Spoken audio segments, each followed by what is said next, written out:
Kazino Admiral lošimo automatai. Nesaikingas lošimas gali sukelti priklausomybę.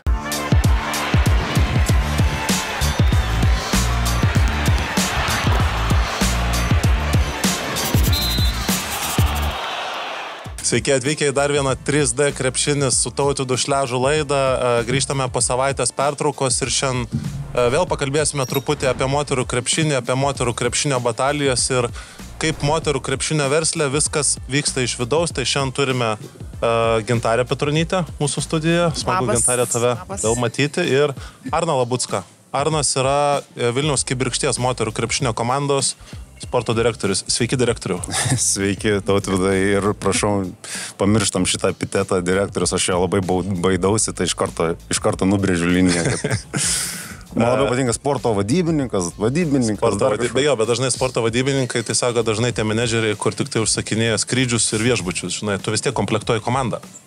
Viena iš mano darbo, taip, pareigybių, atsakomybių, taip, bet ir tos pačius tavo paminėtus skrydžius tenka irgi užsakinėti. Tai sakau, tokia, žinai, tas sporto direktoriaus dabar tokia populiari pasidarė pozicija ir labai taip titulingai skamba, bet aš gal taip skirstyčiau, žinai, į ne tai, kad moterų, vyrų krepšinį, o, žinai, gal didesnės ir mažesnės organizacijas, žinai, faktas, kad tai yra kažkokia svarbi ir esminė pozicija, tarkim, didžiosiuose klubuose, žinai, kurie turi administracijoje, nežinau, 10-20 žmonių ir... Tu kalbė, kur gali sporto direktorius tik į komplektaciją.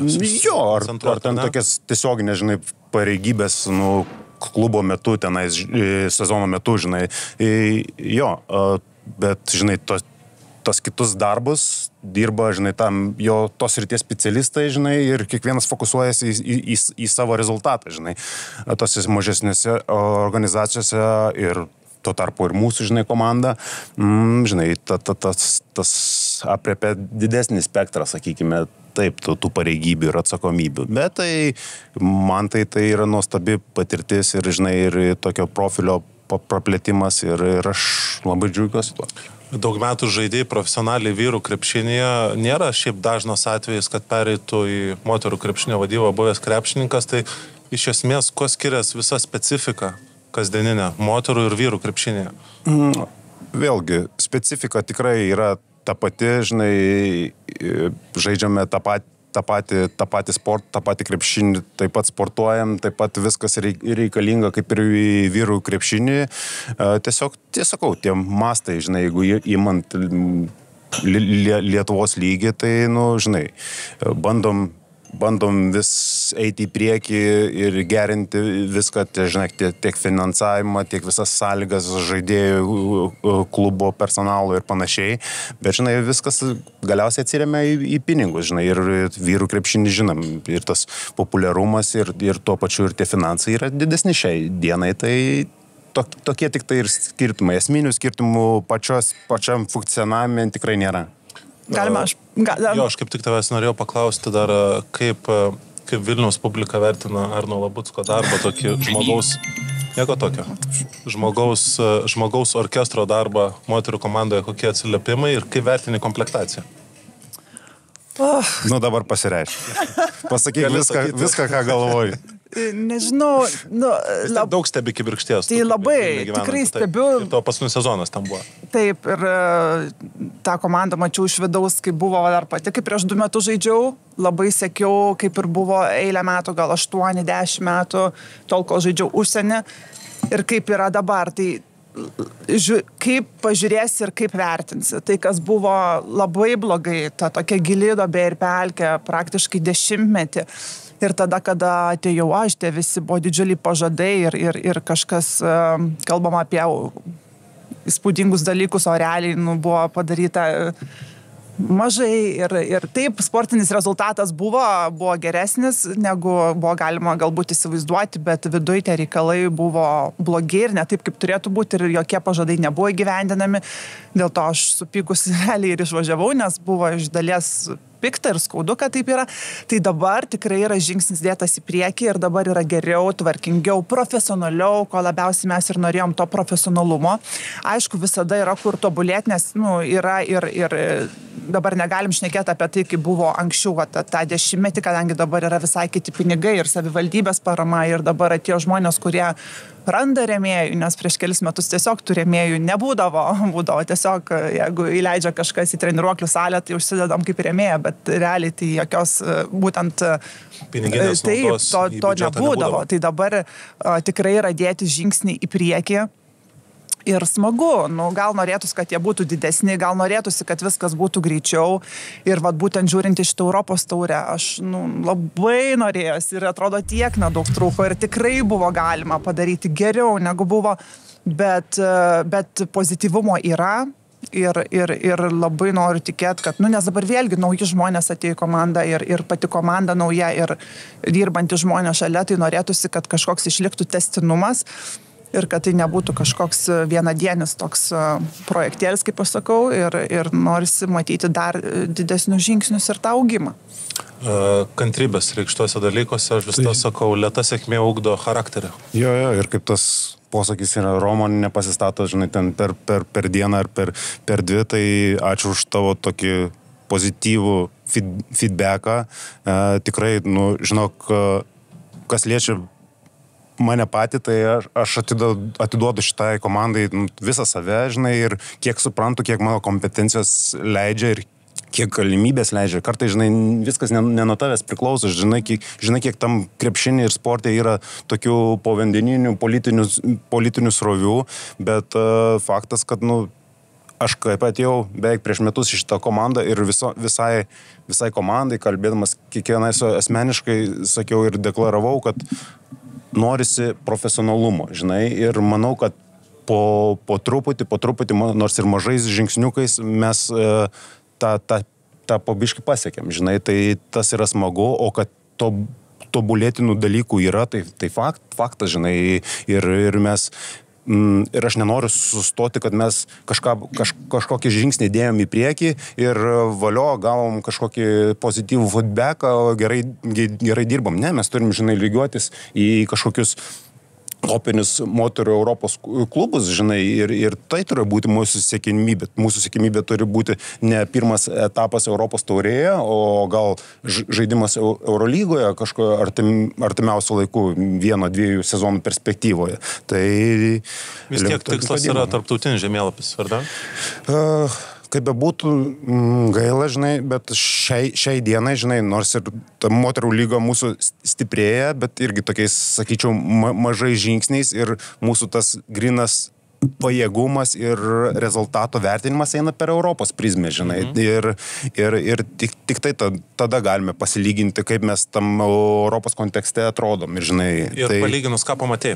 Pagrindiniai dalykai. Aišku, pamatai, kokio trūksta žaidėjų, tam tikrų žaidėjų tu negali paimti, nes yra biudžeto rėmai, panašiai, neleidžia ištekliai finansiniai, bet, pažiūrėjau, taip žiūrint po viso sezono įvertinus, net nebejoju su visais pagrindiniais klubo dalininkais ir vadovais įvertino sezoną Europoje, kokie pagrindiniai trūkumai, ko trūksta, gal iš organizacinės pusės, iš profesionalios pusės, kad dar labiau pakeltų organizaciją iki to, kad prisiliestų dar arčiau prie Eurolygos moterų ir tarptautinių dalykų. Čia irgi labai tokia plati tema ir galima išsiplėsti, bet taip trumpai žvelginant, aš mėgstu įvertinti šitą europinį sezoną mūsų taip, žinai, dėjom žingsnį į priekį kažkokį, pasiekėm atkrintamasis, pirmame etape susitinkom su gan bent jau gilias tradicijas turinčią komandą, turėjom visus šansus eiti toliau, nepasinaudojom tą šansą, bet, kaip aš sakau, manau, kad ir žaidėjos mentaliai nėra pasiruošusios per vieną sezoną 3 žingsnius dėti į priekį.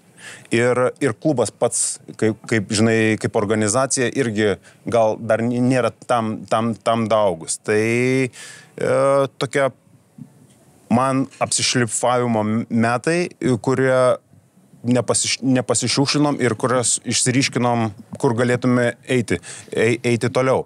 žinai, finansavimas yra vienas iš sudėmųjų dalių, bet Gintarė puikiai žino, pavyzdžiui, kaip Turkijoje vyksta, ne, turi daug pinigų, bet nemoka jų paskirsti. Tai, sakyčiau, pagrindinė esmė yra tą turimą finansavimą kažkaip tiksliai panaudoti, žinai, kažką stiprinant komplektacijai, kažką stiprinant organizacijai, kad jinai eitų į priekį ir panašiai. Tai mano didžiausia svajonė su jūsų klubu susijus tai, kad gautumėt didesnį finansavimą, patektumėt Eurolygą ir pasirašytumėt Mariną Malkovičių. Kad jinai atvažiuotų Lietuvą, duotų džiazo visiems. Wow. Krokodiliniu. Pakeltų į kitą lygį.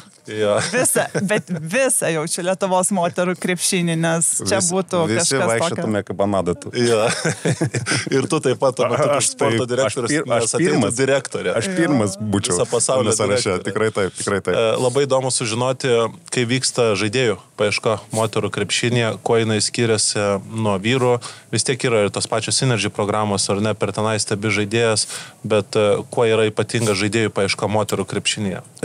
Palietei Synergy programą, tai toksai gal trūkumas, sakyčiau, kad yra tik tai kelios Europos lygos toje programoje ir kas apsunkina darbą tokį, tiksliau, jo, apsunkina, o pati žaidėjų paieška, pats principas, tai, žinai, yra tas pats, žinai, kas liečia vis tiek komplektacija prasideda, ne, tarkim, nuo lietuvių krepšininkų. Tas lietuvių krepšininkų pūlas, vadinamas, jis nėra didelis, žinai, ir kažkokių stebuklų čia nenuveiksi, žinai. Vyrų krepšinį, tai, žinai, kažką gali gal atrasti kažkokį neatsiskleidusį talentą, kuris žaidė gal žemesniam lygį, bet matai, kad turi potencialo, ar kažkur buvo išvažiavęs į užsienį, parsivežė atgal. Moterų, žinai, jisai yra toksai, ypač kas liečia mūsų komandą, kuris atitiktų kažkokius keliamus lygio standartus, tai ta atranka tikrai nėra didelė. Ir, žinai, tada tiesiog žiūri, ką norėtum matyti savo komandai, žinai, kokios galimybės ir vieną prie kito derinį tas pavardės. O atėjus, kas liečia užsienietis, legionierės, tai aš atėjęs žinojau, kad, ta prasme, kaip ir vyrų krepšinį, taip ir moterų krepšinį turim tą pačią problemą, gynėjų trūkumas, kuris galėtų, žinai, susikurti savo metimą, kažką komandai sukurti, tai tokia žinojau, kad bus dvi amerikietis greičiausiai, kurios, žinai, kažkokia įneš naujų spalvų į komandą. Tai paprastas, žinai, tas procesas, žinai, kažką tau pasiūlo, kažką pats nusižiūri, žinai, tau siunčia užklausas, tu siunti užklausas, žinai, atsirinkinėjai tas moterų agentų pasaulis irgi, sakyčiau, klausti, koks yra agentų pasaulis. Gintarė, kas tau buvo, agentas ar agentė? Aš buvau Sig Sports agentūrai, tai čia, jeigu, kur vyrai, tai yra Markeninas, tenais, tai yra... Ta pati agentūra turi ir vyrus, ir moteris. Jo, ir dar kitas sporto šakas, nes ten yra toks kaip ir family, visas didelis, tai buvo ir moteris, ir vyras. Tai tarkim buvo Boris Lelčicki, bet ir Tyčia Peničeira, kur yra labai žymi Hall of Fame žaidėja. Tai ten, ta prasme, buvo ir vyras, ir moteris, tai aš realiai su abiem buvau. Tai vat, Arnai, koks moterų krepšinėje tas agentų pasaulis yra, nes lietuvio agentų moterų pasaulyje nėra, ar ne? Nėra. Jisai yra siauresnis, sakyčiau taip, ir irgi, kaip Gintarė paminėjo, yra agentūros, kurios, žinai, dirba ir su vyrais, ir su moterim, kartais net, kaip ir sakai, turi kitų sporto šakų, bet taip išsiryškinau, kad vis tiek tokias sėkmingesni gal agentai ar agentūros, kurios fokusuojasi į tą patį moterų krepšinį ir su jais lengviau rasti klubą. O pati specifika yra agentai, tai, žinai, viskas nuo pačio žmogaus priklauso, žinai. Kaip ir visur. Kaip ir visur, žinai. Kartais pamatai ten prie žaidėjos, kuri gal tau visai įdomi, kažkokią pavardę agento ir tiesiog, žinai, kad nenori su juo dirbti. O kartais tiesiog, kad ir nuvažiuoja milijoną, atvažiuoja pas tave specialiai pabendrauti, nes ar artimesnis kažkoks atstumas, ar planuoja į Vilnių atvažiuoti keli agentai, nes tiesiog nori susibendrauti ir kažkokią mato bendrą ateitį. Tai sakau, labai tokia Labai nuo žmogaus viskas priklauso. Jo. Aš noriu paklausti, bet jūs vis tiek susidarot, pavyzdžiui, kaip Stafas, prioritetinį žaidėjų sąrašą. Ir galiu paklausti, kiek maždaug jų tenka išbraukti, kiek išsibrauko iki tol, kol gauni tą piramidės kelintą dalį? Tai, žinai, kaip aš įsivaizduoju, visi taip daug dirba, žinai, susiprioritizuoja to žaidėjus, kažkokius sąrašus susidaro, tik tai, kaip aš sakau, labai skiriasi nuo tavo darbo, žinai, kiek tu tame sąraše turi žaidėjų, ar tu 10 jų atsižiūrėjai, ar 100 atsižiūrėjai, žinai, tai bet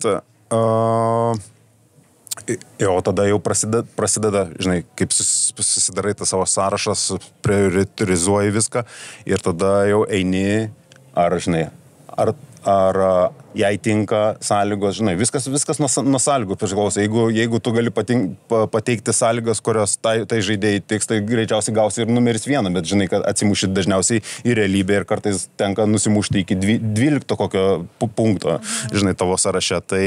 Kada pradedi sąrašus susidarinėti? Tai žiūrint kokias sezono stadiją, žinai, ar tai kalbame apie sezono metu, kaip mums šiemet teko daryti pakeitimus sezono metu, tai viskas vyksta glaušiau ir greičiau, nes tiesiog tave laikas spaudžia, o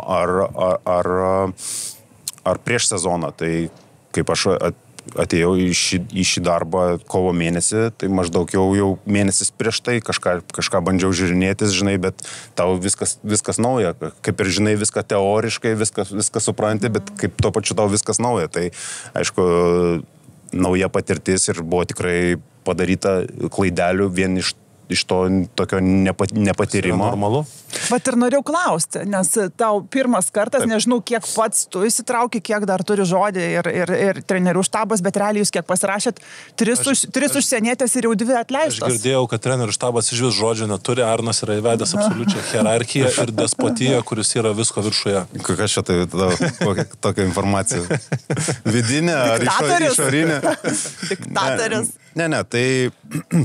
Kas liečia praeitą vasarą, tai tokia buvo šiek tiek suirutė neiškumų klube, žinai, viskas nauja, tiek aš naujas, tiek pats klubo direktorius naujas, dar taip nepasitvirtinę trenerių štabo, tai tokia, sakau, suirutė, tokia pereinamieji metai ir buvo daug chaoso ir daug tokių neapgalvotų gal sprendimų, nes tiesiog ta tokia ateitis dar buvo nekonkreti ir tas biudžetas toksai kaip ir aiškus, kaip ir orinis, žinai, tai tokia, sakau, viskas buvo chaoso metai, nes buvo toksai perėjimas iš praeito managemento, žinai, ir daug tokių galų atieškojimo ir panašiai. Kiekvieną dieną atrodo vos neišlenda, žinai, kažkokia nauja skola ir tau to koreguoja visus planus, žinai, kur žiūrėjai, gal žaidėjai už vieną kažkokią sumą ir staiga jos nebeturi. Tai, žinai, išlipti iš šito ir sukurti iš naujo neįkainoma patirtis. Neįkainoma, sukurti kultūrą vidinę iš naujo, čia yra... Aš per šios metus jaučiuosi, nu, žinai, ne tiek, kiek dar iš savo profesinės pusės, bet ir kaip žmogus paaugęs vien tiesiog, nes daug reikėjo apimti, žinai, visokių niuansų, kurių gal anksčiau neturėjai ir, žinai, kurie tavęs nečelendžino, o dabar teko pasičelendžinti. Tai taip, o grįžtant prie tavo klausimo, taip, iš 3 pasirašusių, kur buvo prieš sezoną, žaidėjų 2 klube neteko, bet...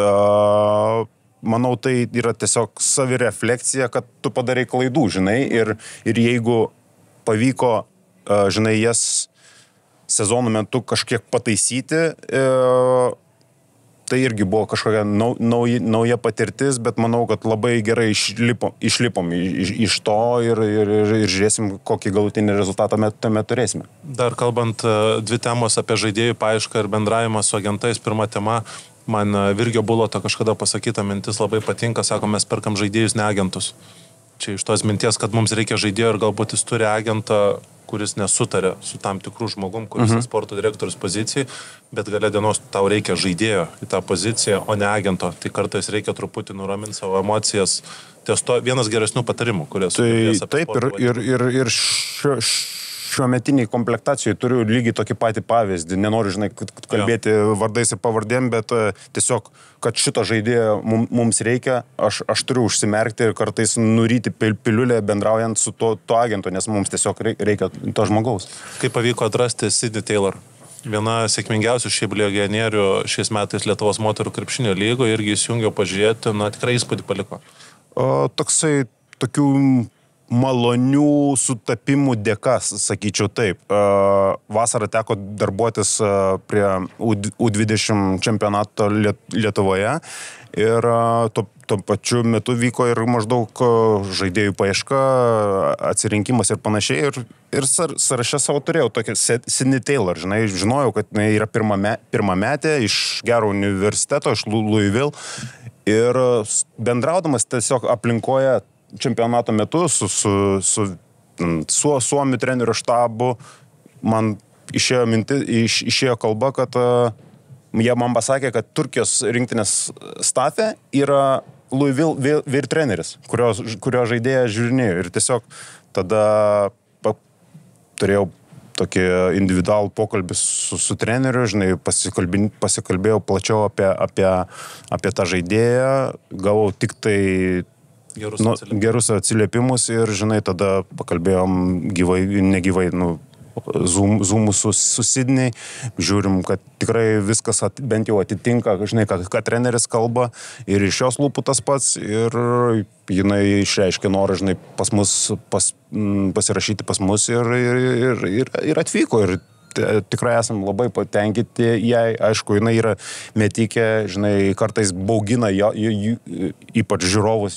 ten tie viražai kartais, 17-5 tritaškiai, kartais, 8-7, tai, kartais reikia prie to susigyventi, bet tikrai smagus pirkinys ir fainai iš tikrųjų tame, kad rodo ženklus ir norą toliau atstovauti mūsų komandai ir, sako, kiek kelių reikia sąlygų pagerinimų ir jinai toliau norėtų pas mus žaisti.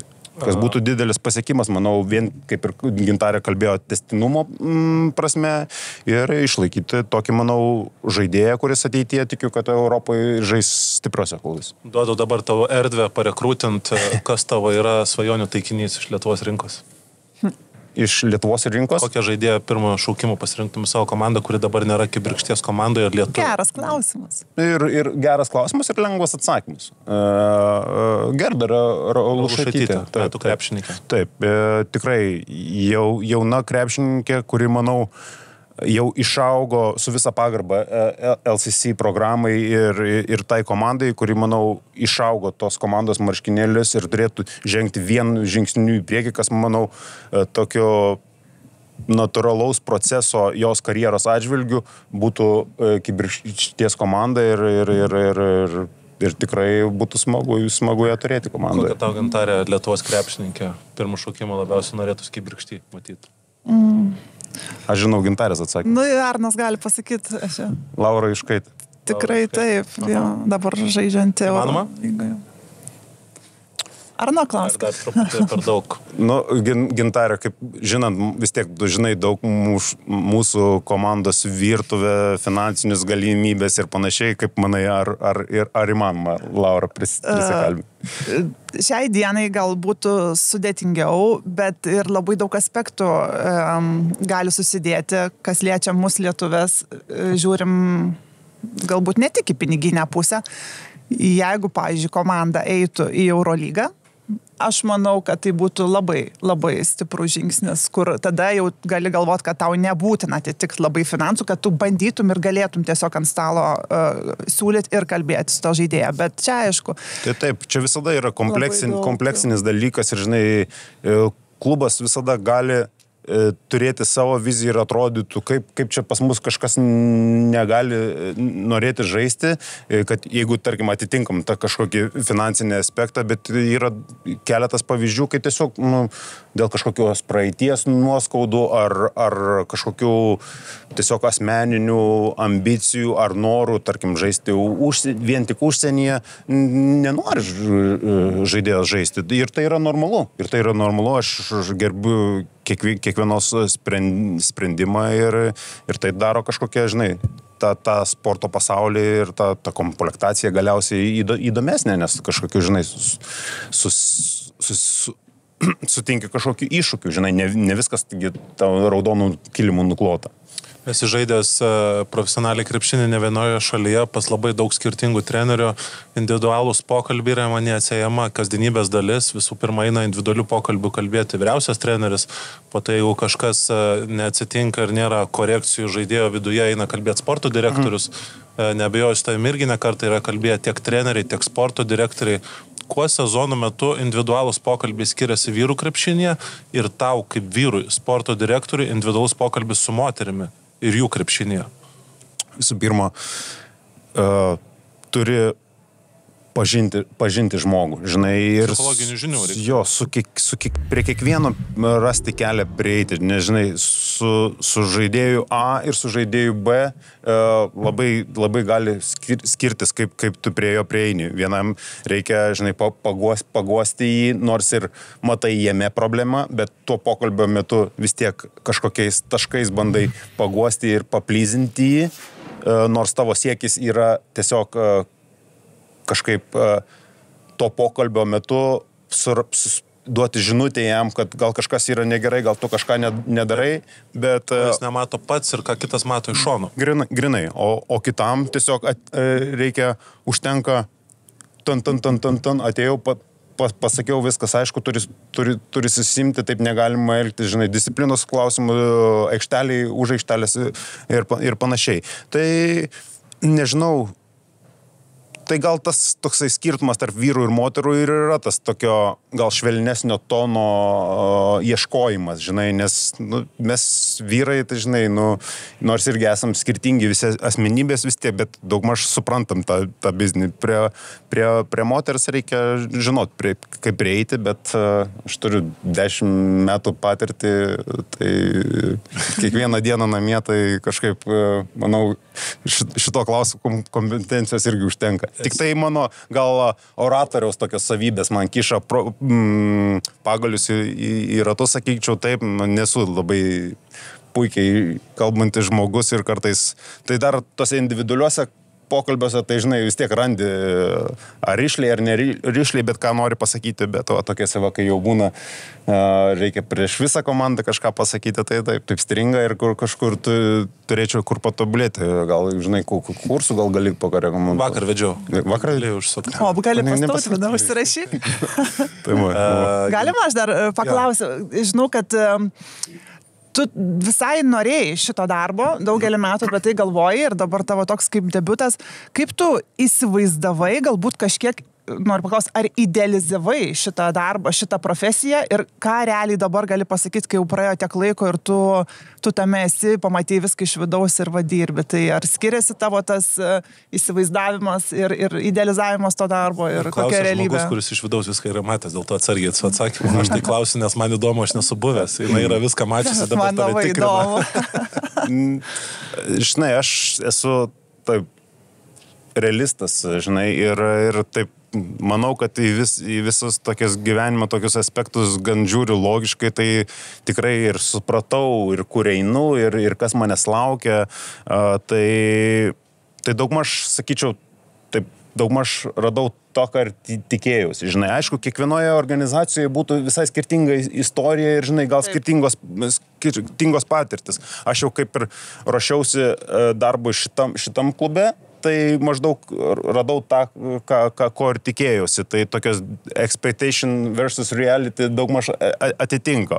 Žinai, jeigu kažkaip gyventum kažkokiam svajonių pasaulyje ir, žinai, ten svajotum apie gal tos pačios pozicijos darbą, tarkim, kokiam Žalgirį, tai aš įsivaizduoju, kad tai yra visiškai skirtingi pasauliai ir skirtingos specifikos. Tai, bet čia nais daugmaž viską, žinok, taip pat atitinko, kaip ir įsivaizdavau ir tai tikėjausi. Baigiant dar truputį apie individualius pokalbius, Gintarė, esi žaidus pas amžinatelį Elgį Gedminą?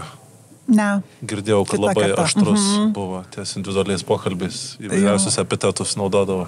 esu girdėjus šitą mokyklą, čia dar buvo labai seniai, tai aš dar turbūt nebuvau atėjus gali tam. O kas iš tavo karjeros įstrigė, kas tokių per va tokia tos pokalbių temą labai tave palėtė ir tokių gal kažkaip per gyvenimą įstrigo? Nieks labiau už Mariną Malkovičią.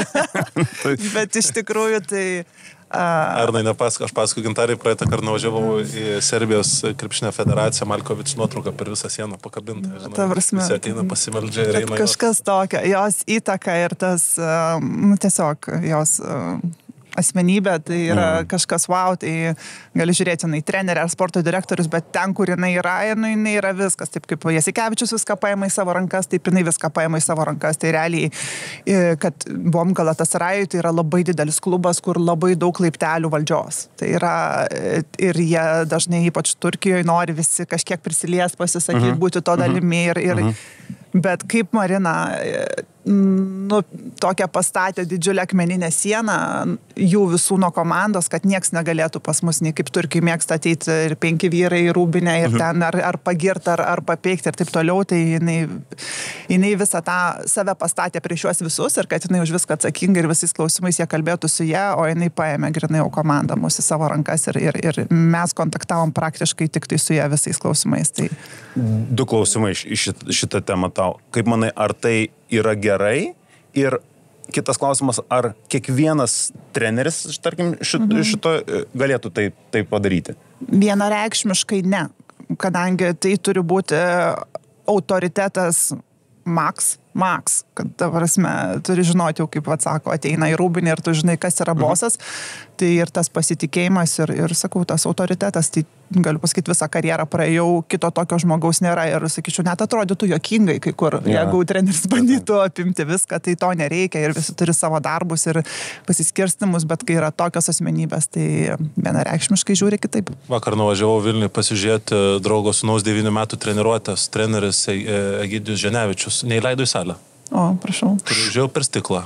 Šaunuolis, pagirsiu vakarą. Pamajavo pirštų, sako, ne, stovėk už stiklą.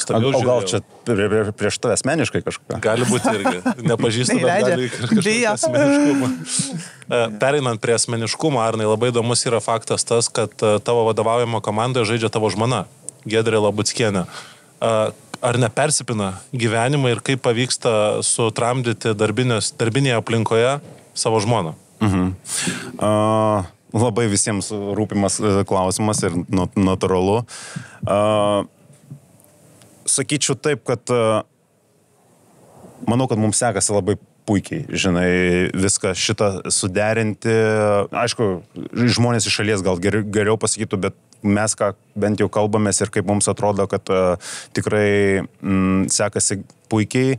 Nepavadinčiau tuo aš vadovavimu, aišku, kažkokias tai gal hierarchijai taip skamba, bet tikrai nepavadinčiau to vadovavimu, bet visų pirma, tai nuopelnai yra Giedrei, jinai yra didelis profesionalas iš tikro ir, žinai, ir šiaip manau, kad kas liečia patį mūsų klubą, mūsų šitas santykis namuose, šeimoje ir to pernešimas į darbinę aplinką mums išeina tik tai į naudą klubui, nes labai palengvina kai kurios aspektus, žinai, aš kažkurią informaciją žinau vidinę, kuri man padeda priimti kažkokius atitinkamus sprendimus.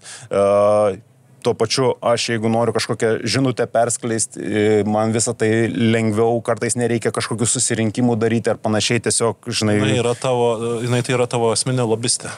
Taip, galima tikrai tai sakyti ir sakau, man atrodo tikrai puikiai darbuojamės, labai visų pirma atradau ją naujam tokiam amplua, nes jinai visą karjerą 13 metų pražaidė užsienyje ir jinai tokia buvo, atėjau, padariau ir uždariau duris, ačiū manęs, neklauskit, nieko nežinau. O dabar jinai yra, žinai, vien dėl mano pozicijos ir noro, kad klubas tikrai succeedintų, būtų sėkmingas, jinai daug deda ekstra efforto pagalbai man ir tokio atsakomybės prasme. Tai lenkiu galvo prieš ją, o namie irgi tikrai neturėjom turbūt darbiniais klausimais per šitą visą laikotarpį jokių kažkokių kivirčių dėl to. Tai tas bendravimas nėra kaip diena ir naktis, kai tu ateini ir treniruotė ir po to grįžtat namo. Aišku, per treniruotę vis tiek tu esi užimantis pareigas, vadovaujantis, negali būti tokio labai stipraus familiarumo, nors visi žino, bet vis tiek tai yra etika, ar ne? Tai taip, grinai. Bet nėra, kad tu, nusuki galvą, kai eina Giedrė per treniruotę, o grįžus, apsikabinė. Nėra taip. Iš esmės yra kažkoks vientisumas su truputį korekcijų palei aplinką. Labai gerai viską įvardinai. Taip, ten, aišku, esam vyras ir žmona, jaučiam vienas kitam šiltus santykius, bet, tai arenoje, tai tikrai, man atrodo, niekada negali to pamatyti, nors kartais ir norėtum po rungtynių, ateiti, apsikabinti, pabučiuoti, bet, tiesiog, kad išlaikyti visus lygius, to nedarai, o namie grįžus, visai kita istorija. Nėra, kad nesijauti nepatogiai. Ne. Tikrai nesijaučiu nepatogiai ir pripratau per, sezonas eina jau į antrą pusę ir tikrai apsišlifavom tos kampus, kartais, kas buvo pradžios sezono keista, bet dabar viskas taip natūraliai gali. O daug parsinešat namo darbo? Daug diskutuojat apie komandą ir viską? Ar kažkokius turi susitarimus, kad čia dabar nelieskim? Ir kaip atrodo po, pavyzdžiui, blogų pralaimėtų rungtynių, iškritot iš Europos taurės, tai būna tokie tyliadieniai, ar tiesiog... Daug parsinešam, ypač dar mes, daug važinėjame, tarkim, Vilnius Kaunas ir tai tie pašnekesiai ar po treniruotės, ar po varžybų mašinai būna tokie platesni, tokie pirmą valandą, tai, bet sakau, aš jaučiuosi profesionalas ir žinau, ką galiu sakyti, ko negaliu sakyti. Jinai irgi to pačiu neišneša, visų komandos paslapčių man. Tai tiesiog jaučiam ribas o kad ta komanda ir jos rezultatais gyvenam ir kažkokia nuotaika persiduoda, tai yra natūralu, bet kažkaip pavyksta taip subalansuoti. Dar plus, sezonas vis tiek yra gan sėkmingas, tai tos nuotaikos daugmaž visą laiką būdam pozityvios. Kaip sakau, labiausiai šitoje situacijoje nukenčia, mūsų sūnus, kuris, kai mes esam vienoje darbovietėje, tai jis būna ir dažnai ir tampamas, ir kartais su močiutė, su teta paliekamas, tai ačiū jiems už pagalbą, o mes dirbame. Turi polinkį krepšinio sūnus? Kitas klausimas. Kiek girdėjau, nelabai. Ne visiems būtina, Dabar, per pastarosius metus truputį sustiprėjo, gal jau, tą kamuolį iki krepšio dameta, tai jau kažkokios užuominos jau gal lygtais užsikabins, bet nepušinam ir leidžiam įvykiams vykti savo vaką. 6 ką tik su jie. Tai jaučias kažkur stipresnis talentas ir polinkis, ar tiksliai mokslai, ar muzika, ar sportas? Kol kas menininkas, yra labai kol kas yra muzika. Tikėkimės bus šiuolaikinio meno atstovas, man labai patinka. Tikėkimės. Už geros savaitės prasideda naujas moterų krepšinio langas ir Lietuvos moterų krepšinio rinktinė žais 2 rungtynes, vasario 6 Active arenoje prieš Lenkijas, vasario 9 TwinsBet arenoje žais prieš Belgijos, vieną geriausių pasaulio komandų su labai dideliu renginiu, kurį reklamavo ir Justinas Jankavičius. Gintarė, kokie yra tikslai, ką prognozuoja ir koks yra bendras pojūtis prieš šitą langą? Ką reikia laimėti, kiek reikia laimėti ir žinau, kad už poros dienų renkasi rinktinė, ar ne? Taip, vasario 1 jau renkasi tie, kas yra Lietuvoje ir kas užsienį nežais savaitgalį rungtynių, bet jau oficialiai langas prasideda nuo vasario 3, tai jau pilną komplektaciją turėsim tik pirmadienį, bet didžioji dalis taip jau bus šeštadienį. Tai, ilgai trunkantis labai procesas, visas šitas ištęstas šitas atrankos ciklas, išėjom į finišo tiesį ir kulminaciją. kaip sakom, finalai, viskas spręsis dabar, tai maksimali koncentracija. Žinom, kaip arti esam po 10-mečio grįžti ten, kur mes turėtume būti.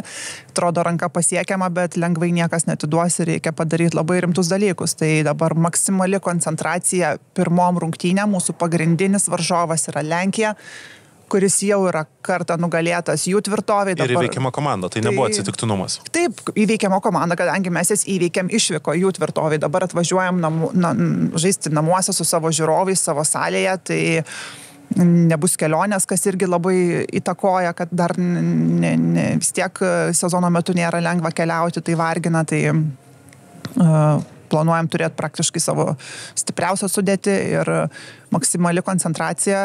Ketvirtadienį, vasario 6 dieną Vilniaus Active arenui 6:30 prieš Lenkijas yra praktiškai laimėjus, jau esi beveik čempionate. Patekimas tada faktiškai garantuotas. Taip. Būtų tikrai, manau, nuostabai laimėtumėt ir po to Twinsbet jau būtų tas toks su Belgijam viską vainikuojantis renginys. Tai reiškia, nėra traumų, nėra kažkokio atsisakysių žaidėjų, iš esmės tai yra stipriausia sudėtis šiuo momentu, ne? Yra minimaliai, kur galima kažką ten sakyti, tarkim, Monikos nebus, bet nebuvo ir praeitą kartą, tai dabar yra, tikrai turim Kamilės aiškios priežastis, kodėl nėra, tai, bet... Su pilvu negali žaisti. Kamilė dabar bet kurio momentu gali važiuoti pagimdyti. Porą pozicijų pasistumti. Iš tikrųjų, bet turim tikrai pajėgę komandą, viso žaidžia ir labai džiugina jų visų individualūs rezultatai. Ypač užsienyje rungtyniaujančių lietuvių, tai jūs tas labai svarbus faktorius, kurios kreivė labai džiugina ir kyla tik aukštyn su kiekvienom rungtynėm ir tai yra labai normalu. Lendo veidas jau dabar tapo irgi mačiau. Tai čia vienareikšmiškai, čia jos talentas yra nenuginčiamas ir buvo tik tai klausimas, kiek laiko užtruks tas atsistatymas po tokios sunkios traumos ir operacijos ir labai džiugina, kad ta kreivė, sakau, eina į viršų. Ir dabar jūs tai rodo labai gerą žaidimą, tai yra labai svarbu. Tai sakau, ir visos kitos, Laura Juškaitė, Laura Miškinienė. Miškinienė vis dar gerą formą demonstruoja? Taip, jinai žaidžia gerai, jinai pasitikė, jinai atradus ten savo terpę, kur jaučiasi labai gerai ir viena komandos lyderių. Tai čia apie Lietuvos čempionatą ir taip viskas mums čia šalia matom, visos jos irgi savo komandų lyderės. Tai praktiškai turėsim šiai dienai, kad turim stipriausią sudėtį ir daugiau mažiau visos veikos, tai žinau, kaip visa komanda nori, nekantrauja ir laukia šitų rungtynių ir žinom, kaip esam arti. Čia labai bus svarbus psichologinis aspektas, aš manau, kad neperdegti, kad... Sau per didelių lūkesčių neišsikelti. Taip, ir supras, bet tuom ir yra žavus sportas, nežinau, mane asmeniškai tai veža, aš laukdavau tokių rungtynių, nes man atrodo, kad niekam niekada neįdomu, kaip tu žaidi prieš paskutinės komandas, ten gali rodyti, ką nori, reikia žaisti čia ir dabar, kai yra labai svarbios rungtynės ir kada komandai tavęs labiausiai reikia. Ir tada tokiose rungtynėse pasimato, kai yra papildomas spaudimas iš aplinkos ir iš vidaus ir viską, kaip tu atsineši tas rungtynės, kaip tu maksimaliai susikoncentruoji ir dėl tokių rungtynių mes, kaip sakau, renkamės šitą sporto šaką ir gyvename, tai bus labai įdomu pažiūrėti, kaip susitvarkys komanda su visa šita psichologija. Kas dar prie renginio, kas dar koncertuos Twinsbet arenoje 9 dieną, kas atliks savo pasirodymus? Tai turėtų būtent šiaip nemažas renginys ir dar nežinau, ar čia jau visiškai viskas aiškiai ir patvirtinta, bet turėtų vesti Justinas Jankevičius, dainuoti Baumilą, Nainys galbūt DJ, nežinau, va čia tokia. Metų elektronikos atlikėjas elektroninės muzikos. Taip, tai nežinau, garantuoti negaliu, bet bus tikrai įdomus renginys, nebus taip tiesiog eilinės krepšinio rungtynės, žaidžiam prieš Europos čempionę, žaidžiam didelė arenui, kur moterų krepšinis jau labai seniai buvo ir žaidė, tai bus labai įdomu, žinau, atvažiuos ir belgų nemažai, Tai va, aš net nebijoju, kad vasario 6 Active Vilnius arena tai tikrai bus sausankimša, aš to nebijoju. O kaip manai, kiek Twinsbet arenai galim surinkti žmonių? Labai įdomu, dirbame to klausimu kiekvieną dieną, tikrai tai ir labai norisi visą tą krepšinio bendruomenę, moterų krepšinio bendruomenę vėl iš naujo apjungti ir kad visi atvažiuotų, susivienytų, nes, sakau, taip, tokios bus vis tiek neeilinės rungtynės, bet žengiam ten, kur labai seniai nesam buvę tokiose arenose, tai aš neįsivaizduoju, labai sunku prognozuoti, kiek žmonių ateis iš šono, bet yra daromi dideli žingsniai, tai buvo mama apdovanojimai, kur yra vienas žiūrimiausių Lietuvos renginių. Taip, prašyčiau. Kam įteikė Jessica Shire, na? Taip. Atlikėjas. Tai iš tikrųjų buvo vienas svarbiausių vakaro momentų, pagrindinė vakaro nominacija lipo rinktinės žaidėjos ir buvo labai gražus reportažas parodytas, ėjo raudonų kilimų, buvo dalinami interviu. Dabar tikrai nemažai reklamos sukasi ir per radio stotis, ir televizijoje, ir tikrai jau dabar atrodo pasiekiamumas ir kad žmonės sakytų, nežinau, kad čia žaidė rinktinė, tai taip neturėtų būti. Tikrai yra nušviesta, yra reklamuojama, yra kviečiama ir aš labai noriu tikėti, kad žiūrovai, kad parodysim, kad esam iš tikrųjų krepšinio šalis, o ne tik vyrų krepšinio šalis ir rinktinė žaidžia ne taip ir dažnai, geriausiu atveju į metus, tik tokios ir būna rungtynės ir žaidžiam ne šiaip eilinės rungtynės, o žaidžiam dėl labai svarbaus tikslo ir pagaliau istorinio įvykio vėl po 10 metų patekimo į Europos čempionatą ir mums to dėmesio ir palaikymo labai labai reikia ir aš manau, kad jūs atėję tai tikrai nenusivilsit, nes tai bus gero lygio rungtynės, gero lygio krepšinis, stiprios Europos komandos ir aš manau, kad vis tiek tai yra Lietuvos rinktinė. Plus labai didelis renginys, tai labai noriu visus pakviesti ir manau ateikit ir tikrai nenusivilsit. Kviečiame ir mes, nepamirškite vasario 6 Active arenoje, prieš Lenkijos vasario 9 Twinsbet arenoje su didžiuliu renginiu, tai lauksiu jūsų tiek Gintarė, tiek Arnas, kurie nebijoju, bus arenoje. Būtinai. Kazino Admiral lažybos.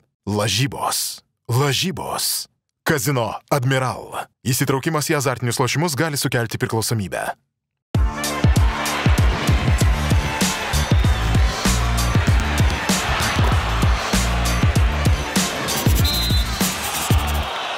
Paskutinėme mūsų laidos segmente pakalbėsime apie Kauno Žalgirio ir Miuncheno Bayern dvikovą. Tiesa, pažaisim truputį kitaip. Dauguma podcastų visada ir laidų kalba po rungtynių. Mūsų laidoje visada stengiamės kalbėti prieš rungtynės, tai šiandien, kadangi filmuojame ketvirtadienį ryte, o laida išeis penktadienį pirmoje dienos pusėje, tai šiandien pažaisim arba auksas, arba giljotiną.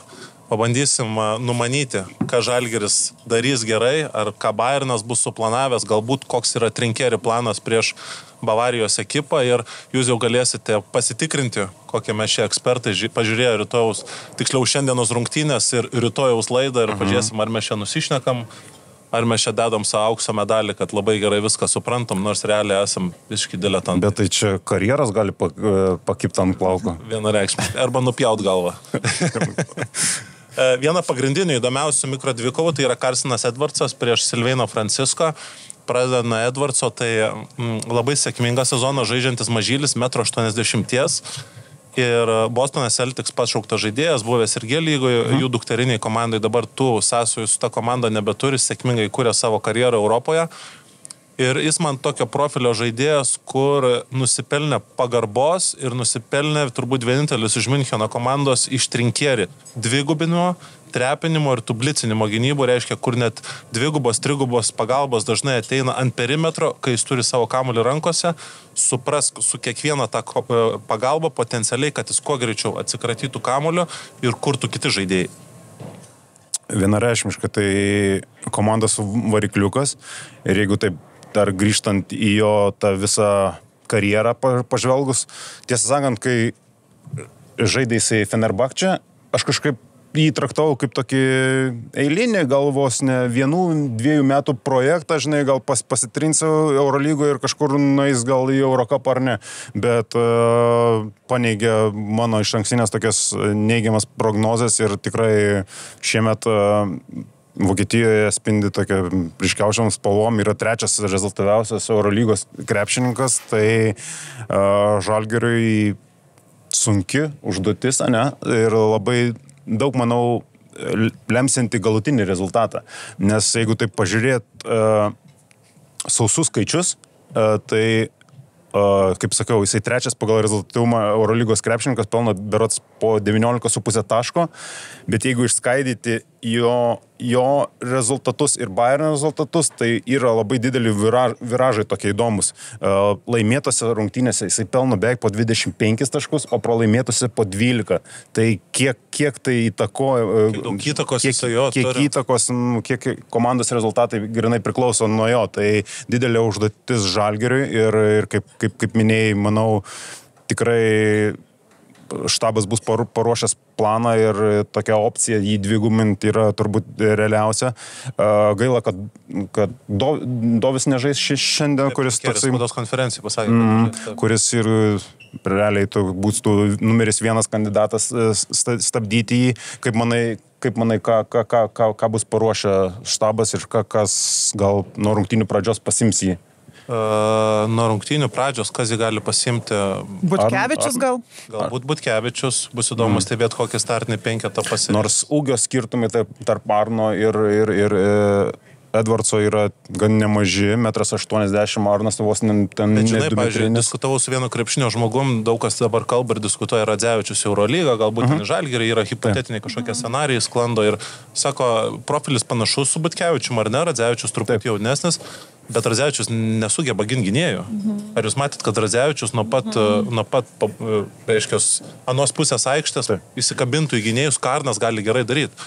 Manau, kad Arnas su tom pagalbom, dvigubinimais, trepinimais viršuje, kai yra su kamuliu Edvardsas, bus pagrindinis turbūt jo gynėjas. Aš manau, kad Radzevičius yra kitoks biški profilis ir jisai duotų daugiau puolime. Tai aš manau, o kas liečia stabdyti Edvardsą, aš manau, kad čia net būtų be klausimų, kad būtų Dovio darbas. Dovio neturim, tai automatiškai dabar reikės ieškoti. Ir dar aš, čia savo nuomonę galiu pasakyti, jeigu kam įdomu. Manau, kad jeigu būtų Dovis, aš ramiai galėčiau sakyti, kad Edvardsas bus 0 arba minusas.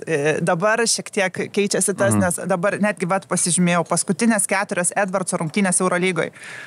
Prieš Olimpiakos 0 taškų -5 naudingumo balai. Prieš gynybinę komandą. Taip. Kas Žalgiris yra.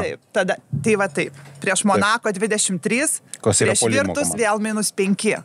Ir tada jau 30. Virtus nei puolimo, nei gynybos.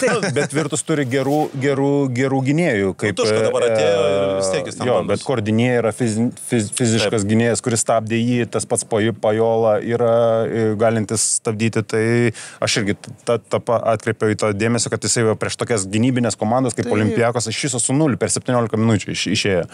0 taškų, bet netgi minusinis naudingumo koeficientas. O aš, pavyzdžiui, labai žiūriu, gal aš čia būsiu daug kas nepritars mano nuomonė ir taip toliau, daug kas idealizuoja tokius žaidėjus, kur tie streetballeriai vadinami, bet aš visada žiūriu, kad jau žaidėja, ką imčiau savo komandą, tai turi būti naudingumo lentelė, tas eilutė nemažesnė negu taškų.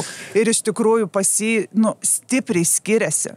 Eurolygų dar netiek, tarkim, ten meta gal 19, F'as 15, Vokietijoje ten drastiškai vos ne per pusę Vokietijos lygoj, nes procentai yra netobuli. Daugiau, jeigu kažko tu labai neduodi komandai. Aš vėlgi dabar, jeigu ką sakau apie tą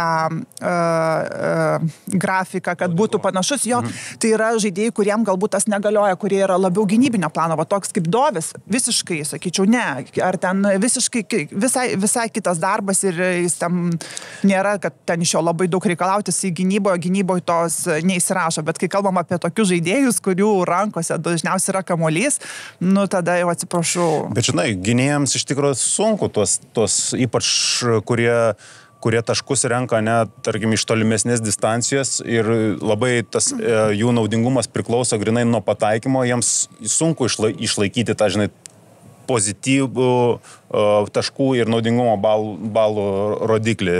Tai čia tokia gynėjų specifika yra, bet taip, geras rodiklis, sutinku su tai. Arnai, aš žinau, ką tu sakai, kad galbūt gynėjim yra sudėtingiau, bet Šorcas, Maledonas, Nanas, kas ten dar, Kampaco, jie yra tarp naudingiausių Eurolygos žaidėjų. Va šitie visi žaidėjai yra tarp naudingiausių, turbūt top 7, top 8, jeigu pagal F žiūrėti, tai jie ir taškus meta, ir kuria progas komandai, ir tada tu būni naudingas kitais dalykais. Tai iš vis dabar jau atsiranda tas fenomenas, perinant prie Francisko temos, kad vis labiau paklausesni atsiranda maži gynėjai. Tyžis Čiorcas, 1,80 m, Edvardsas, 1,80 m, Kapaco, 1,80 m, Francisko, 1,80 m. Tai grįžta ta tokia sena mada, kur jau buvo nurašę visi tos mažiukus ir didelius dinozaurus centrus. Dabar ir tie centrai grįžta. Dabar yra ir tie gynėjai maži.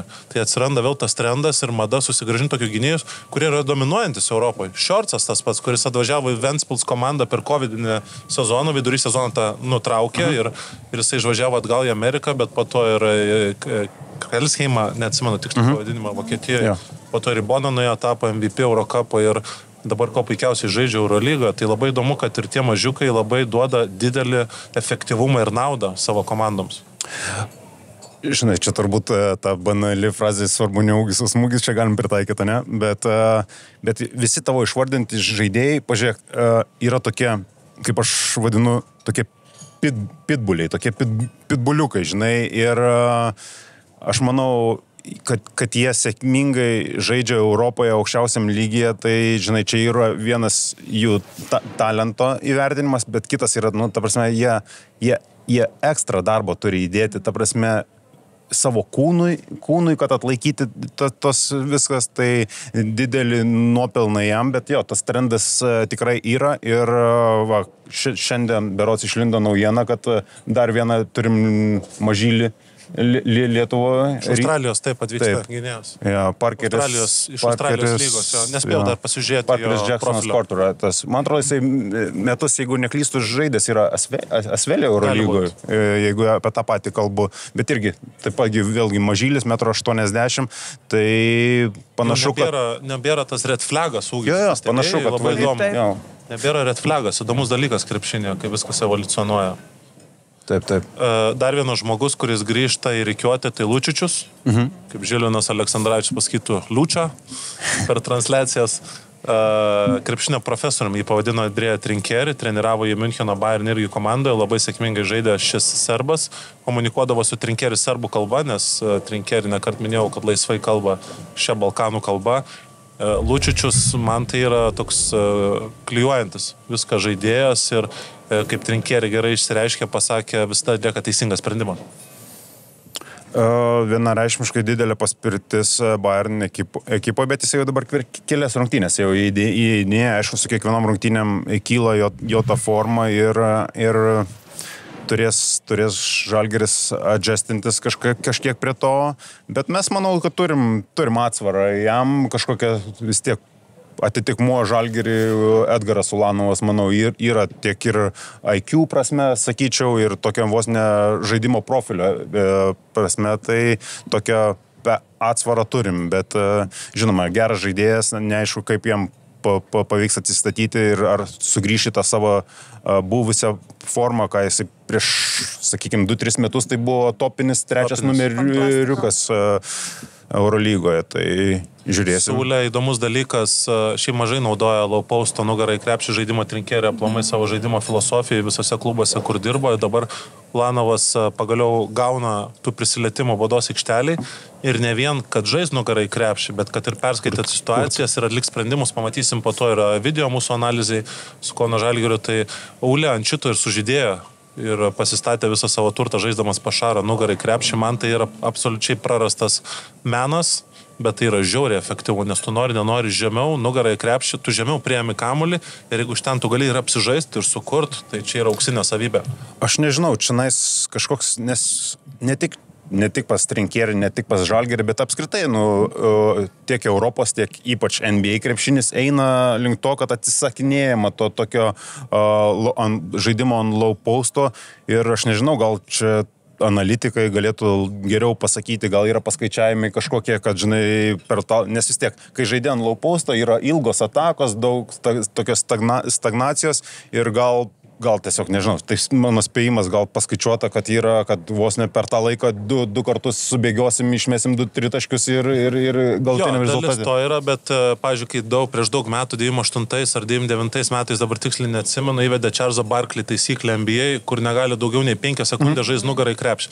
Aišku, tada jau buvo žiaurus stagnacinis Houstono Rockets žaidimas atsivaro, Kenny Smithas, kur dirba dabar TNT, įmeta ir Barkley, ir klojas, ten 10 sekundžių metą. Vėl 3 tokios pačios stakos šilės, tas pats Hakimas su jo žaidė jau senesnis, irgi tą patį. Tai gal čia nuo to truputį atėjo, tai nėra akiai gražu, bet jeigu tu įvedi kamuolį ar tai aukštesnį paustą ar žemesnį ir yra solidus judėjimas ir su mintim, man tai čia pasaka yra. Tai pasaka ir tai turėtų būti vienas iš krepšinio tokio kaip pamatų, grožį, žinai. Žaidėjus tam. Bet reikia turėti žaidėjus. Bet jeigu kalbant apie Edgarą konkrečiai, man tai gaila yra, taip žiūrėt, pusiau nefunkcionuojančius tos kai kurios žaidėjus, kai žinom, kokias jie turi stiprybės ir kokius jie turi sugebėjimus. Ir aš suprantu, ką tu sakai, Tautvydai, ir galbūt yra tie trendai ir jie visada kažkur kažką diktuoja, tos mados, bet yra kitas dalykas, ar tu būtinai turi eiti pagal tą kažkokį dabar trendą, ar tu turi žiūrėti, ką tu turi žaidėjus ir jų stipresias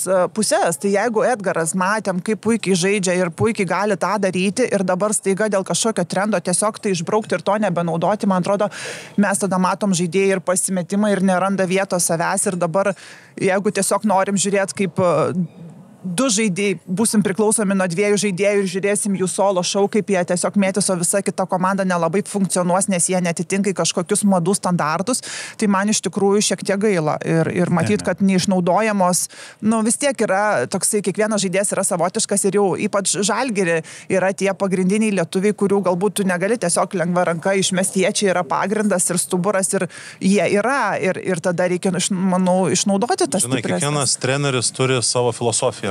Ir kitą kartą, kur tau atrodo vienas dalykas, treneriui yra visai kitoks ir ant tam tikrų dalykų tiesiog neturi akies.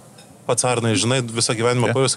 Būna, ant žaidėjo neturi akies, ant derinio neturi akies, ant kažkokių kitų. Aš, pavyzdžiui, irgi turiu kolegų trenerių, su kuriais dirbu ir aš pasiūlau vieną ar kitą derinį, kuris man atrodo labai efektyvus ir žiauriai geras, bet man vyriausias treneris neturi akies ant šitų. Ir viskas. Tu tiesiog ant tam tikrų dalykų gal tiesiog trinkerį neturi, turi savo įsivaizdavimą, kuris dažnai yra potencialiai sėkmingas.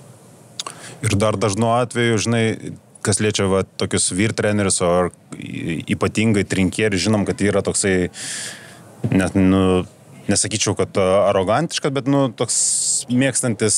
Nebijokim to žodžio.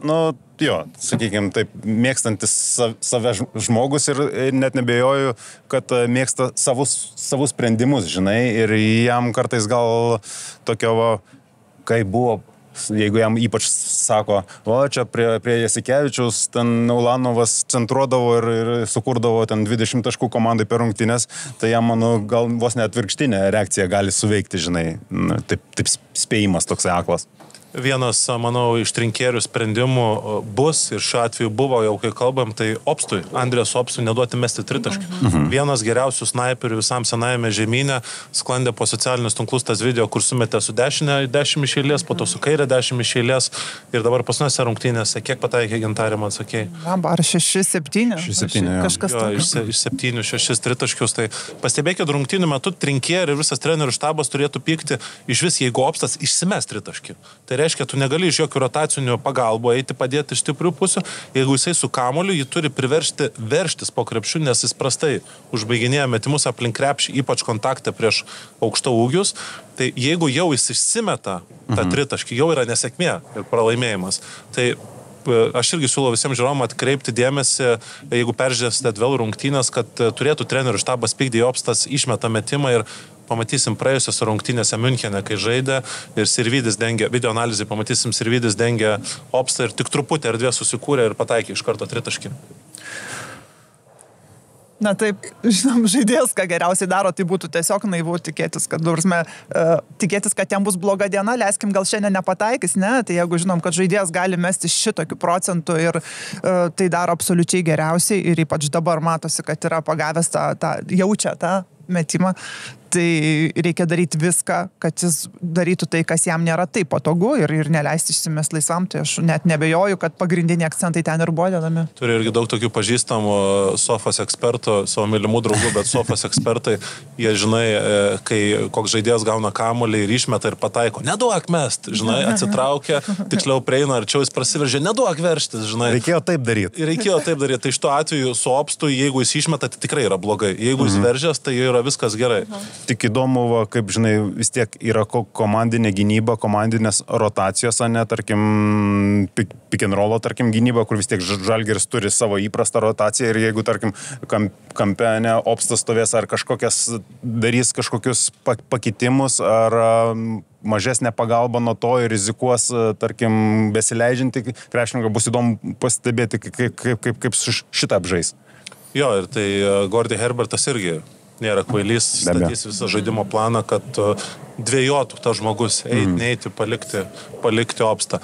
Dar viena įdomi dvikova, tai yra aukštaūgių, Voigtmanas ir Bucheris. Šiaip tokie gan sunkus centrai. Voigtmanas 4-5 numeris, puolimėje labai daug nori popinti, dėl to reikia būti Žalgiriui labai atsargiems, kur atlikinėti stepautą, kur išsikeisti, kad nemestų per lengvai, bet to pačiu jie gynyboje gan masyvus ir sunkiai bėga į greitąjį puolimą, į greitojo puolimo tranzicinę gynybą. Manau, Žalgiriui irgi viena užduočių bus varginti šitus aukštaūgius ir tiek Biručiui, tiek Smailagičiui, tiek kitiem aukštukiam tam pačiam Dunstonui, kai žais pagrindinė užduotis varginti Bucherį ir Voigtmaną. Jo, įdomu, kokia pasirinks į gynybą Bayernas, žinai, ar... Šiaip nemažai stepautą daro. Nemažai stepautą daro. Tai žinai, reiškia, turėtų, kaip mes dabar įpratę Žalgirio žaidimą matyti vieną kažkokią užtvarą ir Francisko arba Volkeris žaidžia, tarkim, 1-1, tai manau, kad turėtume matyti daugiau per vieną ataką, negu vieną judesį, vieną užtvarą, žinai. Ir pakartotiniai pick and rollai. Ir pakartotiniai pick and rollai ir paskutiniu momentu, jeigu ginsi stepautų, kad paskutiniu momentu pakeistų užtvaros kampą ir Bucheris jau smiks į Dumblą arba Voigtmanas ir tada atsidarys prasiveržimo visi takai. Vienareikšmiškai atakuotini žaidėjai didelio talento puolime krepšininkai, ne, ypatingai Bucheris, gal dabar Voigtmanas tokia pasislinko į antraplanį vaidmenį savo karjeros stadijoje, bet tikrai didelio talento puolime žaidėjai, bet tuo pačiu yra atakuotini gynybo ir tokie Žalgirio privalumai. Tas pats Birutis, jeigu, žinai, Bayernas žaidžia stepautų, gali su savo short rollu sukurti kažkokias situacijas kitiem. Taip pat, manau, bus naudojamas daug Smailagičius, žinai, vien savo mobilumo ir to, kaip kalbėjom. Ir sugebėjimo apibėgti jos. Grinai. Tai bus įdomu pastebėti va šitas mikro dvikovas, nes tikrai manau, kad Žalgiris turi ką pastatyti prieš ją. Puikiai atsimenu Voigtmaną, kai jisai žaidė Frankfurto Skyliners komandoje, jaunas centriukas, labai gerai iki šiol pataiko, fantastiškai mato aikštelį ir pirmasis jį ištraukęs į didesnę rinką buvo Sito Alonso į Vitorijos Baskonija komandą. Jis pasirašė 4 metų sutartį ir debiutavo Eurolygoje, tai vėliau rungtyniavo ir skirtingose klubuose, dabar vėl nutupė gimtinį ir labai kokybiškas puolime centras, tai kaip ir minėjom, turi savo silpnybių, tai labai įdomu, ar mūsų visos šitos prognozės išsipildys ir kaip visos tos ekspertinės įžvalgos pasiteisins tose rungtynėse, kurias jūs jau matėt, kurios įvyko ir mes kalbame kitą dieną, bet ir to pačiu apžvelgsime mūsų video analizai Kauno Žalgirio žaidimą iš praėjusių rungtynių su Panathinaikos, iš praėjusių rungtynių su Bayernu ir bandysim viską suvesti į vieną didelę savastį. Kaip visada nuo stalo, prie video analizės, prie video ekrano, čia mes esame su Arnu Labucku ir apžvelgsim Žalgirio situacijas, kurios susikūrė rungtynėse prieš Panathinaikos komandą, paliesim ir truputį jų pastarąsias rungtynės prieš porą mėnesių prieš Bayern ekipą išvykoje ir ką kalbėjome prie stalo apie Edgarą Ulanovą ir jo panaudojimą nugarą į krepšį. Neblogas derinys ir dabar Ulė gauna kamuolį čia. Ir mano nuomonė, tai yra derinys su keliais aspektais. Pirma, Ulė gauna kamuolį, kad sukurtų žaidimą. Ir sukurtų žaidimą yra statomas kelios nugarinės užtvaros. Sirvydis čia turėtų statyti Dovį. Dovis skirs po krepšiu. Sirvydžio žmogus bandyti atmušti Dovį. Ir tada, kai jo Sirvydžio žmogus bando atmušti Dovį, Dunstonas stato dar vieną užtvarą Sirvydžiui į viršų tritaškių. Ir tada, jeigu jau nieko nepavyksta, Ulė turėtų žaisti nugarą į krepšį, ar ne? O opcija 1 prakirtantis gynėjas, o opcija 2 metikas. Ir tada, jeigu nieko nesigauna, Ulė turi savo improvizaciją žaidimas 1 prieš 1, ne? Ir Ulė jau čianais gerai sutarė, labai aukšto intelekto krepšininkas, daug metų žaidžia Eurolygoje, labai daug patirties turi ir manau prieš Bayern ekipą turėjo būti jau keli epizodai vakar dienos rungtynėse, kai šiandien jau žiūrite mūsų laidą, kad Ulė turėjo būti iš tenais išnaudojimas, čia lengvi 2 Dovio Giedraičio taškai. Bet kas manai daro Ulė gerų low-posto žaidėjų savo pozicijai? Vis tiek jis yra ne aukšto ūgis, yra trečias numeris. Kas jį to man daro gerų low-posto žaidėjų? Pirmas dalykas kantrybė, aukštas žaidimo intelektas, žema stovėsena ir ilgos rankos. Prie to pridėjus dar kojų darbą, ką jis per daug metų išklūdino ir dažnai pasižiūrėkite, kurie ateina anksčiau rungtynę Žalgirio arenoje, jis dirba ant tų judesių nugarą į krepšį ir užbaiginėja su dešinė ranka labai sėkmingai. Nes kodėl klausiu, žinai, mes su vienu treneriu diskutavome, ar Ulanovas yra stiprus fiziškai žaidėjas. Mano manimu, kaip aš dar esu ir prieš jį žaidęs, jisai turi labai stiprų kūną ir gerą to kūno kontrolę. Ir mano manimu yra viena iš savybių, kodėl jisai, o tas treneris sako, ne, bet jisai yra lieknas, žinai. Tai noriu tik visiems pasakyti, kad Ulanovas yra labai stiprus žmogus.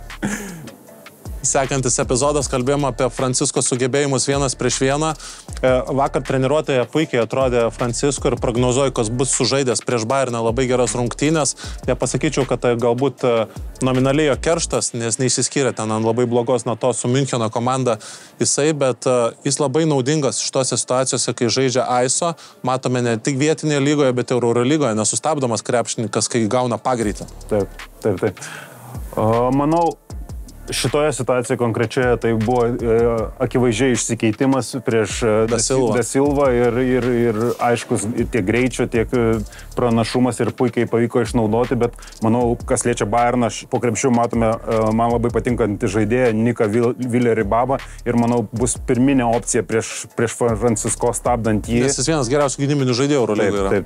Taip. Tai nebus lengvas vakaras, aišku, žaidžia prieš savo buvusią komandą, nors aš tiesą sakant to labai nesureikšminčiau, nes visgi Francisko praleido Münchene 1 metus berods, tai ir jau tos sugrįžimo rungtynės į patį Müncheną jau buvo. Aišku, jos kažkiek visą laiką žaidėjų prieš buvusią komandą yra tokios išskirtinės, bet tokio pačio fakto labai nesureikšminčiau. Įdomus dalykas apie Francisko, kad jisai yra truputį pamirštam, žaidęs Peristeri komandoje pas Panulį. Taip. Panulis, krepšinio protas, dabartinis Monako treneris, jį pasirinko į savo komandą, nes tada Panulis, kai perėmė vyriausiojo trenerio visas regalijas, jo pagrindinis prašymas buvo, aš ženkuosi savo komandą ir jūs niekas nesikišat. Jo, aš tiesą sakant, mano pirminis prisiminimai apie jį Europos krepšinį būtent tada. Berods jie gal žaidė prieš Lietkabelį. Gali būti. Dabar net ir po tų metų Peristerį jau jisai nors ir nežaidė Eurolygoje, bet pateko ir į Prancūzijos rinktinę ir tada tik tai jo kreivė kilo. Kas vyksta, kai neduoda mesti tritaškių tenais Francisko, yra žiaurus, sprogstamas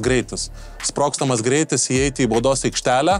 Dabar atliks alijup perdavimą Biručiui, dar truputį atsuksiu ir pabandysiu pagauti ranką, ką šitą situaciją prastai daro Francisko, tai Veinas Gabrielis yra geras lanko saugotojas, ką pamatysim po to ir sekančiam klipe su Dovio tą nesėkmingą ataką 3 kėlinio pabaigoje. Įdės čia nais iš viršaus alijupą Birutis, bet noris, kad ne šita ranka atlikinėtų perdavimą alijupę Francisko, o šita. Nes tai metant, jisai tik taip Gabrielis ir numuš tą visą reikalą, tai... Jeigu grįžtum atgal į pirminę stadiją, kaip jisai apžaidinėja Hernan Gomesą, pasižiūrėk, jisai su savo šokiu gaudo kojas Hernan Gomeso ir tik pagavo šoliuką, iš karto nėrė į apačią. Stebi jo kojas žaisdamas. Ir būtent šitam epizode, aišku, yra nuostabus perskaitimas. Gabrielis pakilo truputį į viršų ir nors neidealus tavo manimų užmetimas. Perdavimas, bet taškai. Bet taškai, žinoma. Aišku, Hernan Gomesas vienas labiausiai atakuojamų krepšininkų Panathinaikos komandoje. Nuo perimetro pasirinko su priežastim. Dar kartą matysim tą epizodą. Žiūrėkit, tik pamatė pakilimą, nes realiai gynėjas neturėtų peršokinėti dviem kojom vienu metu. In-and-out driblingas. In-and-out driblingas atidirbti įgūdžiai skirtingose šalise. Išskirtinės klasės žaidėjas, kas liečia 1 prieš 1, tikrai seniai tokį Lietuvoje turėjome. Dovydo Giedraičio ataka. Liko 5 sekundės iki 3 kėlinio pabaigos, Žalgiris plius 13 prieš Panathinaikos ekipą. Žinom, kad Dovis nežaidė rungtynėse prieš Bayern, bet tai buvo kertinis momentas, lūžio momentas Panathinaikos ekipai. Kaltino daug kas Dovį dėl šitos atakos. Žinoma, truputį pradėjo žaisti pirmas dalykas per anksti, dar norėjo kokią porą sekundžių, kad pradėtų atakuoti, kai liko arba 5 sekundės, arba galbūt netgi 6. Ir antras dalykas ėjo prieš Gabrielį, kuris tiksliau yra labai geras lanko saugotojas. Kaip tu vertini šitą epizodą? Taip, aišku, žinai, mums po fakto lengva vertinti, bet realiai turėjo Dovis nuspėti, kad bus keitimasis, ypač su sluku ir panašiai. Ir man šitoje situacijoje gal tai tiesiog pritrūko, viskas buvo idealiai padaryta. Aišku, Dovis naudojasi savo to firminių judesiukų, tokiu truputį slow stepas, atsimušimas į gynėją, bet... Ta pamatysim jo pakartojimą. Bet jeigu būtų 1-2 driblingais toliau nuėjęs, kampe laisvas Sirvydis ir gal būtų praėjęs perdavimas. Ir netgi aišku, variantas galėjo išsivaryti. Ir išsivaryti. Ką turiu omeny, kad nepaimt kamuolio į rankas, o 1-2 ekstra driblingai ir būtų atsivėrusi gal kitos opcijos. Ir žinoma, neįvertinimas, kad jo. Pagrindinis skirtumas praėjusių rungtynių su Panathinaikos ir su Bayernu, kas įvyko vakar, tai tiek Bucheris, tiek Voigtmanas nėra geri lanko saugotai. Juos galima šitose situacijose atakuoti. Gabrielis jau yra atvykęs iš Maccabi komandos, jau yra elitinis, šoklus, ilgos rankos gali blokuoti metimus. Ir čia rungtynių lūžio taškas, kaip ir minėjau, tą tritaškį pataiko Nanas ir užsikūrė Oaka. Milžiniškai. Sekantis dalykas su Opstu. Ruošiasi jisai čia metimui, pataikė šitą metimą, jums atrodo, kad tai yra gerai dengiamas metimas, bet aš kaip ir minėjau prie stalo, jeigu Opstas išmeta tritaškį, tai yra nesėkmė ir netgi mažiausias tarpas metikui yra visiškas mirtinas pjūvis į veidą gynėjai. Grina tiesa, ir kas liečia šitą epizodą, bet prieš bet kurį kitą varžovą, prieš bet kurią kitą komandą, Deivido gynyba šitoje situacijoje yra praktiškai ideali ir kiekvienas treneris norėtų ją pamatyti, tik tai ne prieš tokio lygio snaiperį, kurio norime, kad jisai tiesiog bet kokiu atveju dėtų driblingą, eitų, priiminėtų kitokį sprendimą, nemetimas į krepšį. Eitų, nesvarbu, ar aišku geriau, kad į kairę eitų pusę ir verštųsi link krepšio, bet ir į dešinę nėra labai blogai, įdomu kaip Žalgiris, ar susitvarkė su šitų reikalų ir nedavė jam mesti tritaškių ir davė veržti šituo atveju, jis tada pataikė. Ir paskutinis vienas epizodas, truputį ilgiau galim padiskutuoti apie Žalgirio gynybinę rotaciją. Žalgiris atlieka step-outą vadinamąjį, ką Birutis neblogai tikrai daro. Ir šitoje situacijoje paskutinis žmogus atmušti Gabrielį turėjo būti, mano nuomonė, Lonio Volkeris, ar ne? Žinoma, tikrai jisai paskutinis žmogus gynyboje. Aišku, kiekviena komanda dėliojasi savai, bet pagal visus krepšinio principus Volkeris turėjo atmušti Gabrielį, o Francisko to tarpo eiti į pirmą perdavimą. Ar tai būtų CD Osmanas ar Kalaidzakis kampe. Ir dabar susimaišė truputį, pirmas pasas reiškia Francisko turi imti, pirma Volkerio klaida neatmuša paskutinio, antra nueina ne ant savo žmogaus, tada jau kyla didelis konfuzas gynybiniai rotacijų, išsitampo visi tinklai. Veržėsi Osmanas lengvai ir Hernan Gomezas, kuris iš pagavimo yra tikrai geras metiko, po driblingo aišku tas procentas mažesnis ir čia stipriai vėluoja prie jo, pelno 3 taškus Hernan Gomezas. Dabar pagrindinis dalykas su Bayernu suvedant, tai yra įdomu, grįžtame į pradžią, įsivaizduok, jeigu Kalaidzakio vietoj stovi Opstas. Kaip tada?